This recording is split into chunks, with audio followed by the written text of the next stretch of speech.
কোন ডিপার্টমেন্টের ওরা? ইংলিশ। ও আচ্ছা। Hi, hello. আপনি আমাকে একটা অটোগ্রাফ দিবেন প্লিজ? অটোগ্রাফ? অটোগ্রাফ কেন? না মানে কালকে আপনার খেলা দেখে আমি পুরাই ফিদা, আর আমি আপনার অনেক বড় একটা ফ্যান। প্লিজ একটা অটোগ্রাফ। আমি এমন কেউ না যে কারোর আমার ফ্যান হয়ে যেতে হবে, তাই অটোগ্রাফ চেয়ে আমায় লজ্জা দিও না প্লিজ। যাও যাও, ক্লাসে যাও। এই চল চল চল। আরে অটোগ্রাফ দে না।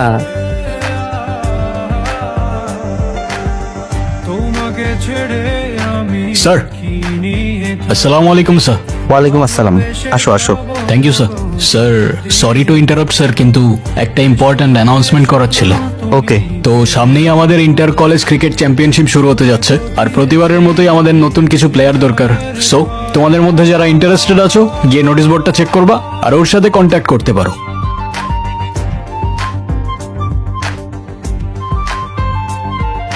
চাঁদের আলো দিয়ে মুখ খানি দেখো, পেও না কো লজ্জা।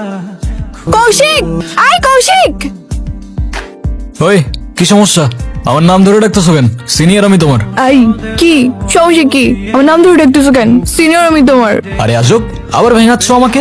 তোমার সাহস তো কম না? কি কিছু বলি না দেখি কি ভাবছো? যা ইচ্ছা তাই করবা? কি করবেন আপনি? কিছুই করতে পারবেন না। কারণ কারণ? কারণ আমি একটা মেয়ে, সিম্পল। ও আচ্ছা, এই ব্যাপার, এখন বুঝলাম। তা এতক্ষণ তুমি বিরক্ত করতেছিলা কেন? এমনি না, মানে আমি জানতে চাচ্ছি আপনি আমার বাবাকে চেনেন কিভাবে? স্যারের কথা বলতেছো? স্যার তো আমার ফিজিক্স টিচার ছিল স্কুলে। ও আচ্ছা। কি আচ্ছা আচ্ছা? একটা প্রশ্ন করি। করো। আপনার নিশ্চয়ই অনেকগুলো গার্লফ্রেন্ড, তাই না? মানে এটা আবার কেমন প্রশ্ন? না মানে আপনি তো ভার্সিটিতে অনেক বেশি পপুলার, সো আপনার অনেকগুলো গার্লফ্রেন্ড থাকতেই পারে। আমি কাউকে ভালোবাসি না, ছোটবেলায় বুঝে গেছিলাম এইসব ভালোবাসা আমার জন্য না। আর যদি বলতেই হয় আমার একমাত্র ভালোবাসা আমার ব্যাট। বেধাত্তারি, থাকো তুমি।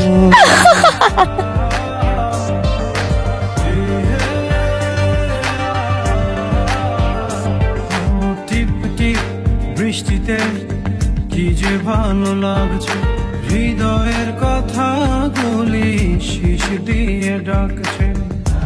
এমন সুখ তুমি দিলে গো আমায়, কেড়ে নিতে পারবে না মরণ তো। আমার বাইক কই? তোর বাইক কই রাখছিলি? কই রাখছি মানে? এখানেই তো রাখছিলাম আমার বাইক। কি বলিস? কলা ভবনের সামনে আরো দুইটা বাইক চুরি হয়েছে আজকে। চুরি হয়েছে মানে? বাইক এখান থেকে কই যাবে? চুরি হবে কেমনে? আরে আরে এই তুই ওই দিকে দেখ, আমি দেখতাছি। এ ভাই, এখানে একটা বাইক ছিল ব্লু কালার, এফজেড ভার্সন 2, দেখছেন? না তো ভাইয়া। এখান দিয়ে কারো নিয়ে যেতে দেখছেন না, না, বাইকটা? না। এদিক দিয়ে না। কোথায় গেল ভাই? ভাই ওইদিকে একটা বাইক ছিল ব্লু কালার, ভার্সন 2 এফজেড, না তো। দেখছেন আপনি?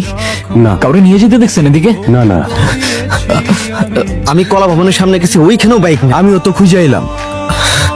কি হয়েছে? কৌশিকের বাইক খুঁজে পাচ্ছে না। কি হয়েছে? বাইক পেয়ে যাবা, চিন্তা করো না। বাইক নামি তো, ওই বাইকের উপর আমার ব্যাগটা রাখা ছিল।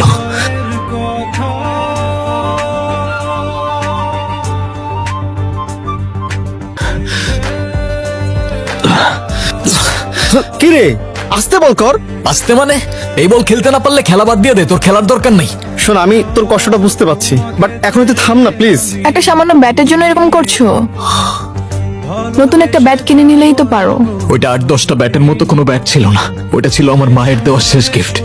শেষ গিফট? আমি তখন ক্লাস 9-এ পড়তাম। আমার মা সিঙ্গেল মাদার ছিল, অনেক কষ্ট করে নিজের সুখ স্বপ্ন বাদ দিয়ে আমাকে বড় করছে। আমার ক্রিকেটের উপর নেশা দেখে আমার বার্থডেতে ব্যাটটা গিফট করেছিল।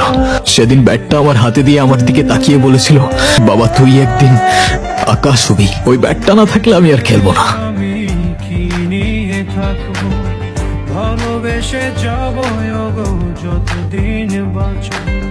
হেসো না হেসো।